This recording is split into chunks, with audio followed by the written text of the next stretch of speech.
नमस्कार, आप सभी का अरोमा क्लासेस पे स्वागत है। जैसा कि लास्ट क्लास में हम लोग बाबर के बारे में देखे थे, बाबर के बारे में पढ़े थे। आज हम बाबर से संबंधित महत्वपूर्ण प्रश्नों को क्या करेंगे, डिस्कस करेंगे, जो कि आपकी आगामी परीक्षा में बहुत ही लाभप्रद सिद्ध होगा, चाहे आप बीपीएससी दे रहे हो, बीपीएससी सिविल्स का दे रहे हो या बीपीएससी टीचर के एग्जाम दे रहे हो या एसएससी दे रहे हो, सबके लिए यह काफ़ी लाभप्रद सिद्ध होगा। अगर आप लास्ट वीडियो बाबर के बारे में नहीं देखे हैं, तो प्लेलिस्ट में अवेलेबल होगा, आप क्या कर सकते हैं, देख सकते हैं।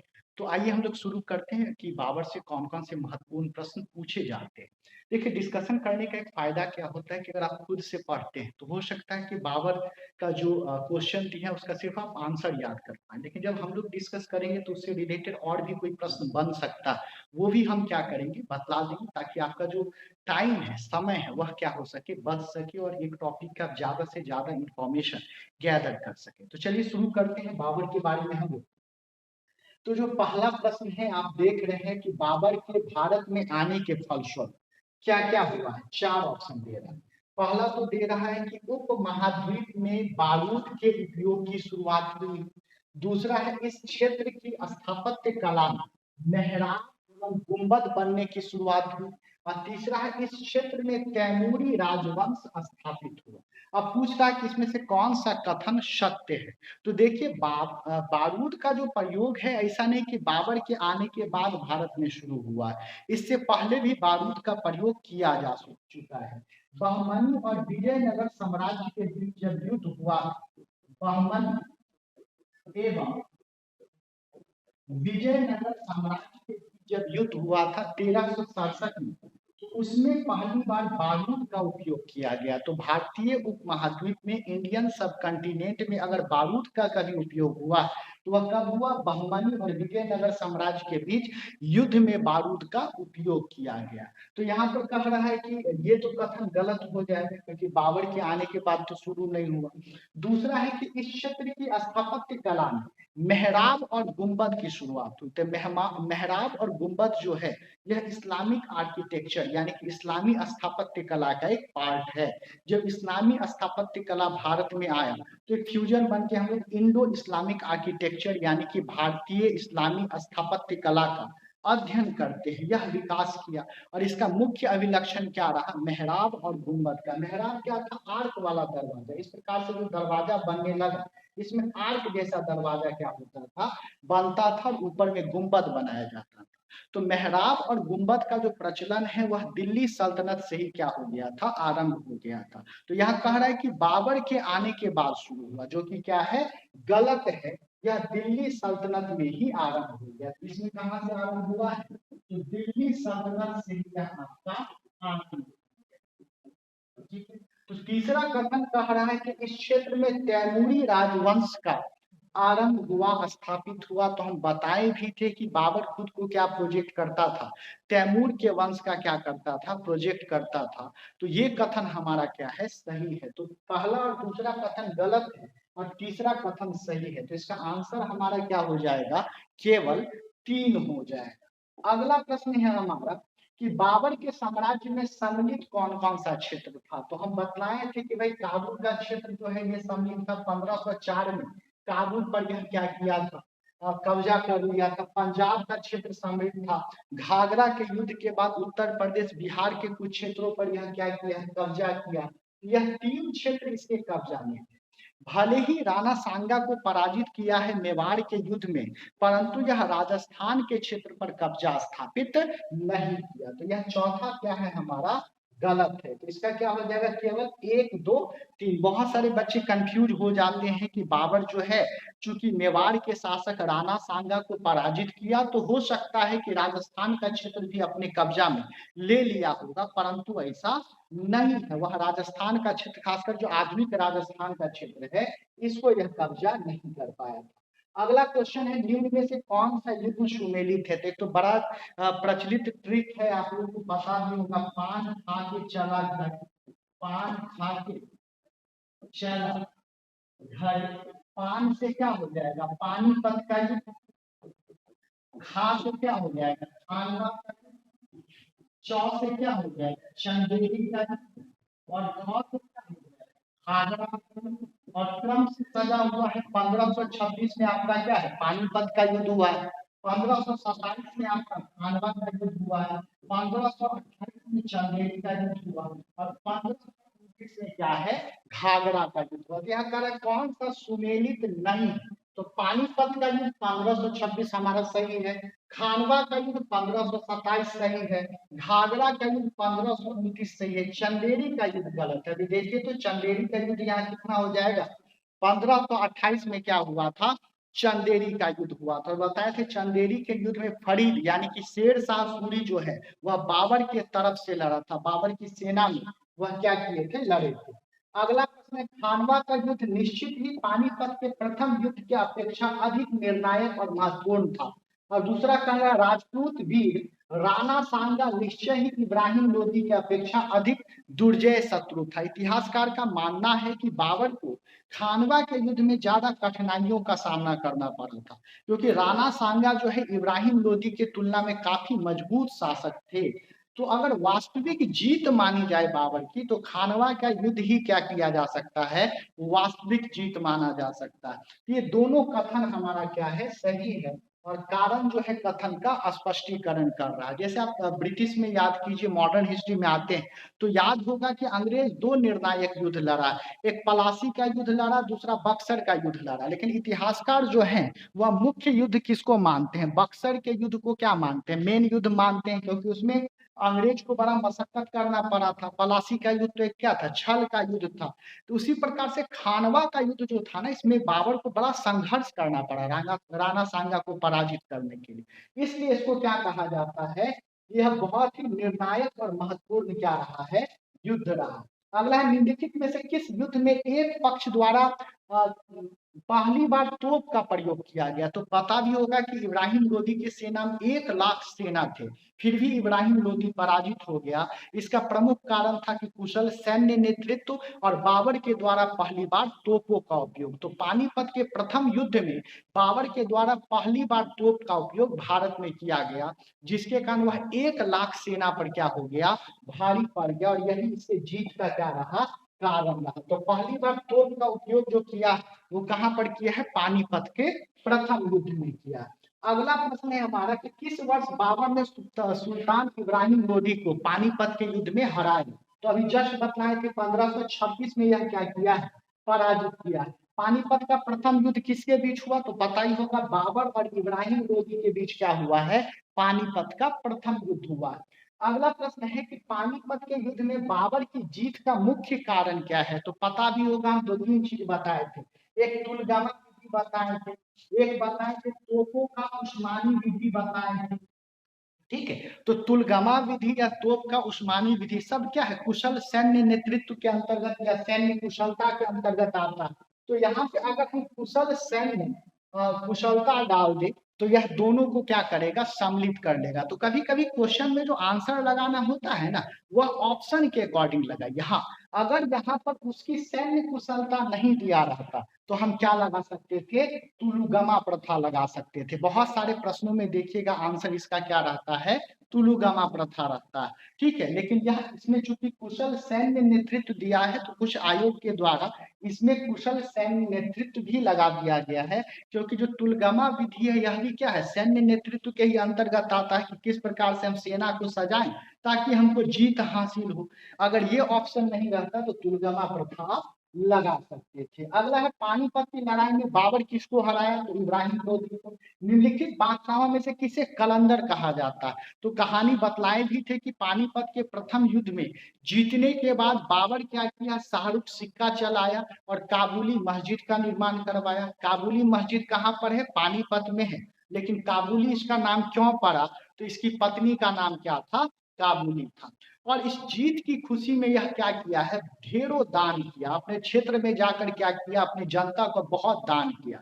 चूंकि इतना दान दिया कि लोग इसको क्या चीज का उपाधि दे दिए, कलंदर की उपाधि दे दिए। तो कलंदर मतलब होता है दान देने वाला। तो पानीपत के प्रथम युद्ध में बहुत सारा दान किया, इसके लिए इसको क्या कहते हैं, कलंदर की उपाधि दी। तो बाबर को क्या क्या है, कलंदर की उपाधि प्रदान की गई थी। कब प्रदान की गई, तो पानीपत के प्रथम युद्ध के बाद। अगला प्रश्न है कि बाबर ने सर्वप्रथम पातशाह की उपाधि धारण की है, तो पातशाह की उपाधि कहाँ धारण की? आपको काबुल में, पातशाह कह लीजिए या क्या कह लीजिए, बादशाह कह लीजिए। 1504 में यह काबुल पर क्या किया है? विजय प्राप्त किया है। और 1507 में यह बादशाह की उपाधि क्या किया? धारण किया है। और बताएं कि बादशाह दो शब्दों से मिलकर बना है, बाद प्लस शाह। बाद मतलब होता है बाबा, और शाह मतलब होता है राज करने वाला। ये बोला कि हम स्वतंत्र हैं, हमारा मालिक कोई नहीं है, हम हवाओं पे राज करने वाले। और खुद को क्या चीज का उपाधि दिया? बादशाह का क्या किया है? उपाधि प्रदान किया। अगला प्रश्न है हमारा, बाबर ने सर्वप्रथम स्वयं को बादशाह घोषित किया। तो अभी जस्ट बादशाह कहिए या बादशाह कहिए, कहां पर घोषित किया? काबुल में घोषित किया है। अगला हम बताए थे कहानी की, कुछ लोग, कुछ इतिहासकार मानते हैं कि इब्राहिम लोदी की जो पत्नी है वह बाबर को विष देकर क्या की थी? हत्या कर दी थी। तो यहाँ पर क्वेश्चन पूछ रहा है कि इसका जिक्र किसके पुस्तक में मिलता है? तो यह किसके पुस्तक में मिलता है? तो गुलबदन बेगम जो है यह लिखी है कि बाबर को विष देकर क्या किया गया था? हत्या किया गया था। और गुलबदन बेगम क्या थी? तो बाबर की पुत्री थी, या हुमायूं की आप क्या कह सकते हैं? बहन कह सकते हैं। तो गुलबदन बेगम अपनी पुस्तक में क्या की है? लिखी है। अगला क्वेश्चन है, मेवाड़ के जिस राजा को 1527 में खानवा के युद्ध में पराजित किया, तो आपको पता भी होगा, आपको राणा सांगा, यहाँ पर कंफ्यूज करने के लिए राणा प्रताप भी दिया, लेकिन यहाँ पर आंसर क्या हो जाएगा? राणा सांगा। देखिए राणा सांगा क्या किए थे कि बाबर को आमंत्रित कर लिए थे भारत में, लेकिन जब इनको पता चला कि बाबर भारत से लौटने वाले नहीं है, यहीं पर साम्राज्य स्थापित करेंगे, तो यह क्या किए? आमंत्रित करके बाबर से मिलने नहीं गए, जिसके कारण बाबर जो है प्रतिशोध लेने के लिए राणा सांगा पर क्या किया था? हमला किया था। राणा सांगा चूंकि इस बात को डिनाई करते हैं कि हम बाबर को नहीं बुलाए थे, परंतु बाबर अपनी आत्मकथा में लिखते हैं कि मुझे राणा सांगा के द्वारा बुलाया तो गया, परंतु राणा सांगा उनके पास नहीं गए थे। इसी कारण बाबर जो है राणा सांगा को खानवा के युद्ध में 1527 में पराजित किया था। अगला प्रश्न है कि निम्नलिखित युद्धों में से किस एक में बाबर जिहाद की घोषणा किया? तो खानवा के ही युद्ध में बाबर जो है जिहाद की घोषणा किया। पानीपत के प्रथम युद्ध के बाद बाबर का जो सेना था और युद्ध नहीं लड़ना चाहता था, और भारतीय शासक से नहीं लड़ना चाहता था, थक चुका था और नहीं चाहता था कि आंतरिक कलेश ले। लेकिन बाबर को लगा ऐसे में तो सेना आगे लड़ेगा ही नहीं, तो बाबर बोला कि भाई हम जो है किसी मतलब शासक के विरुद्ध नहीं लड़ाई कर रहे हैं, हम काफिरों के विरुद्ध लड़ाई कर रहे हैं, हम उन व्यक्तियों के विरुद्ध लड़ाई कर रहे हैं जो इस्लाम के क्या है? विरुद्ध है। तो राणा सांगा को हम इसलिए पराजित कर रहे हैं क्योंकि वह इस्लाम के क्या है? विरुद्ध है। इसलिए पहली बार अपनी सेना में जोश भरने के लिए बाबर जो है वह जिहाद का क्या किया था? नारा लगाया था। तो किस युद्ध में लगाया था? खानवा के युद्ध में लगाया था। तो अगला प्रश्न है हमारा कि राणा सांगा ने निम्नलिखित युद्ध में से किसमें बाबर के विरुद्ध लड़ाई की? तो अभी जस्ट बताए खानवा के युद्ध में। ठीक है, खानवा के युद्ध में पराजित कौन हुआ? तो बाबर भले आक्रमण किया, लेकिन पराजित कौन हुआ यह भी जानकारी रखिएगा, राणा सांगा ही क्या हुआ था? पराजित हुआ था। बाबर 4 युद्ध लड़ा है, चारों में इसको क्या हुई है? जीत हासिल है। खासकर भारत के क्षेत्रों में पानीपत के प्रथम युद्ध, खानवा के युद्ध, चंदेरी और घाघरा में बात करें तो चारों में इसको जीत हासिल हुई है। इससे पहले जब अपने क्षेत्र में था तो सर ए पुल के युद्ध में इसको हार का सामना करना पड़ा। बहुत सारा आरंभिक दौर का जो युद्ध है इसमें बाबर को हार का सामना करना पड़ा। इसलिए क्वेश्चन पूछता भी है कि निम्नलिखित में से किस बादशाह से आपको धैर्य का शिक्षा मिलता है? तो बाबर से। जैसे हम लोग को एक एग्जाम में असफलता मिलती है, हम लोग टूट जाते हैं, हम लोग को लगता है हमसे कुछ नहीं होने वाला। बाबर को आरंभिक दिनों में बहुत सारी असफलताओं का सामना करना पड़ा, उसके बावजूद भी बाबर जो है युद्ध जारी रखा और अंत में मुगल साम्राज्य का स्थापना जो है वह भारत में किया। तो बाबर से आप धैर्य की शिक्षा क्या कर सकते हैं? ले सकते हैं। दूसरा, संकल्प की शिक्षा। खानवा के युद्ध में लोग पहले ही बोल दिया था कि बाबर की हार होगी, फिर भी बाबर क्या किया? खानवा के युद्ध में लड़ा और उसको जीत के दिखाया। आजकल हम लोग के साथ क्या होता है, लोग कह देता है कोई बीपीएससी नहीं निकलेगा, बहुत टफ है, इतने अभ्यर्थी भरे हैं। हम लोग का संकल्प उठ जाता है, हम एग्जाम देने से डरते रहते हैं। लेकिन बाबर को देखिए, पहले ही लोग बोल दिया था कि राणा सांगा बहुत क्या है, दुर्जय है, उसको पराजित नहीं किया जा सकता है, आप हार जाओगे। इसके बावजूद भी बाबर खानवा का युद्ध लड़ा और जीत कर सबके मुंह पर क्या किया, तमाचा मारा। उन सभी आलोचकों के मुंह पर जो ये कह रहे थे कि बाबर युद्ध नहीं जीत सकता है। अगला प्रश्न है हमारा कि बाबर को भारत पर आक्रमण करने के लिए करने वालों में से एक आलम खान कौन था? बताए थे कि बाबर को जो है क्यों आमंत्रित किया गया था, क्योंकि लोगों को लगा कि बाबर तैमूर वंश का है, भारत आएगा, लूटेगा, इब्राहिम लोदी को पराजित करेगा और वापस लौट जाएगा। और इब्राहिम लोदी को गद्दी पर से हटने के बाद जो भी आमंत्रित किए हैं वह दिल्ली के गद्दी पर बैठ जाएंगे। इसमें से राणा सांगा भी थे, आलम खां भी था। राणा सांगा को पता चल गया कि बाबर आएंगे तो जाने वाले नहीं है, इसलिए राणा सांगा बुलाकर मतलब बाबर के स्वागत में नहीं गया। आलम खान उनमें से एक था। इब्राहिम लोदी का संबंधी तो था ही और वह दिल्ली के सिंहासन का दावेदार, इसलिए वह चाहता था कि बाबर भारत आए, इब्राहिम लोदी को पराजित करे और वापस लौट जाए और उसके जगह पर आलम खान शासक बन जाए। तो इसका ऑप्शन हमारा क्या हो जाएगा, ए हो जाएगा। अगला प्रश्न है हमारा, बाबर को भारत पर आक्रमण करने के लिए निम्नलिखित में से कौन प्रेरित किया था? तो एक हमारा कौन था, दौलत खां, लोदी भी था, यह भी क्या किया था, आमंत्रित किया था। आलम खां, दौलत खां, लोदी और राणा सांगा, ये तीन व्यक्ति थे जो भारत पर आक्रमण करने के लिए बाबर को आमंत्रित किए थे। राणा सांगा किस क्षेत्र से संबंधित थे? तो राणा सांगा कहाँ के शासक थे, मेवाड़ के शासक थे, जो शुरू में हम बताए भी कि बहुत सारे बच्चे कंफ्यूज करते हैं कि बाबर का राजस्थान क्षेत्र पर कब्जा था या नहीं। ठीक है, तो राणा सांगा कहाँ के थे, मेवाड़ के शासक थे। अगला है, निम्नलिखित में से कौन एक हुमायूं के स्थान पर बाबर के उत्तराधिकारी के रूप में प्रधानमंत्री मीर खलीफा की पसंद थी? देखिए, मीर खलीफा हुमायूं को जो है यह शासक नहीं बनाना चाहता था। उसका मानना था कि हुमायूं का भी उतना ज्यादा एक्सपीरियंस, अनुभव नहीं है। वह किसको बनाना चाहता था, मेहदी ख्वाजा। मेहदी ख्वाजा को बाबर के बाद शासक बनाना चाहता था। और मेहदी ख्वाजा थे कौन, तो बाबर के बहनोई थे। तो इसका मानना था कि मेहदी ख्वाजा को प्रशासन का अधिक अनुभव है हुमायूं की तुलना में, तो मेहदी ख्वाजा को शासक बनाया गया। लेकिन मेहदी ख्वाजा की जगह पर फिर क्या हुआ, अंतोगत्वा अंत में हुमायूं ही बना, क्योंकि बाबर का बड़ा पुत्र था और नियम के हिसाब से पुत्र को ही सामान्यतः शासक बनाया जाता था, तो हुमायूं शासक बना। अगला प्रश्न है, मेहदी ख्वाजा कौन था? तो अभी जस्ट चर्चा की है कि बाबर का क्या था, बहनोई था मेहदी ख्वाजा। अगला है, इनमें से किसने बाबर को सरए कुल के युद्ध में पराजित किया? हम बताए थे सरए कुल के युद्ध में सैवानी खां जो है यह बाबर को क्या किया था, पराजित किया था। और इसके लिए इसको अपना जो क्षेत्र है वह छोड़कर वहां से जाना पड़ा था। समरकंद का क्षेत्र इसको छोड़कर काबुल कंधार की तरफ आना पड़ा था। अगला प्रश्न है, बाबर की 3 पत्नियां था, निम्न में से कौन सी पत्नी नहीं थी? तो कभी कभी एलिमिनेशन मेथड में हम लोग यूज कर सकते हैं। गुलबदन जो थी उनकी बेटी थी, तो भाई यह 3 ऑप्शन हमारा क्या हो जाएगा, पत्नी हो जाएगा। तो बाबर की पत्नी कौन कौन हो गई, माहम, गुलरुस और दिलबर जो है बाबर की 3 पत्नियां। अगला प्रश्न है हमारा कि गुलबदन बेगम पुत्री थी, तभी जस्ट बतला है बाबर की यह क्या थी, पुत्री थी। बाबर इस क्षेत्र का निवासी था, तो बाबर किसका निवासी था, फरगना का निवासी था। 1483 में फरगना में इसका क्या हुआ था, जन्म हुआ था। और मात्र 11 वर्ष की आयु में इसको समरकंद का क्या बनना पड़ा था, शासक बनना पड़ा। अगला है, बाबर की आत्मकथा तुजुक ए बाबरी का जो बताए थे, तुजुक ए बाबरी जो मूल रूप से लिखा गया है वह तुर्की में लिखा गया है। इसका फारसी अनुवाद भी अकबर के द्वारा करवाया गया था और इसका नाम क्या हो गया, बाबर नामा। और जनरली आप नामा शब्द देखिएगा तो समझ जाएगा वह कौन है, फारसी अनुवाद है, परंतु मूल रूप से इसको किसमें लिखा गया है, तुर्की में क्या किया गया है, ट्रांसलेट किया गया है।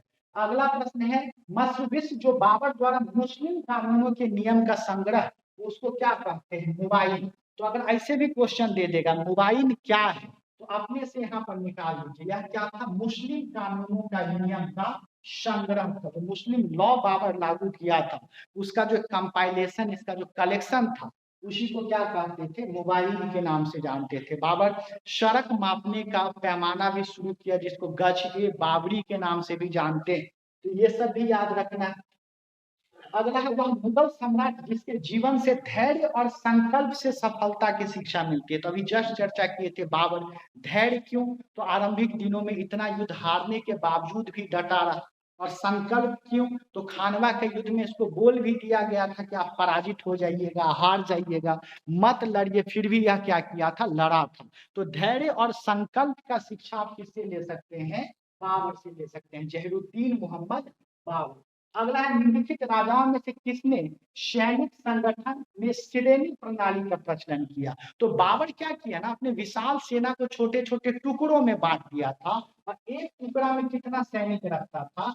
50 सैनिक रखता था। इसी एक टुकड़ा को यह क्या कहता था? श्रेणी कहता था। अगर पूछ देगा कि श्रेणी प्रणाली किसके द्वारा चलाया गया, तो ऐसे याद रखेंगे, श्रेणी प्रणाली किसके द्वारा चलाया गया?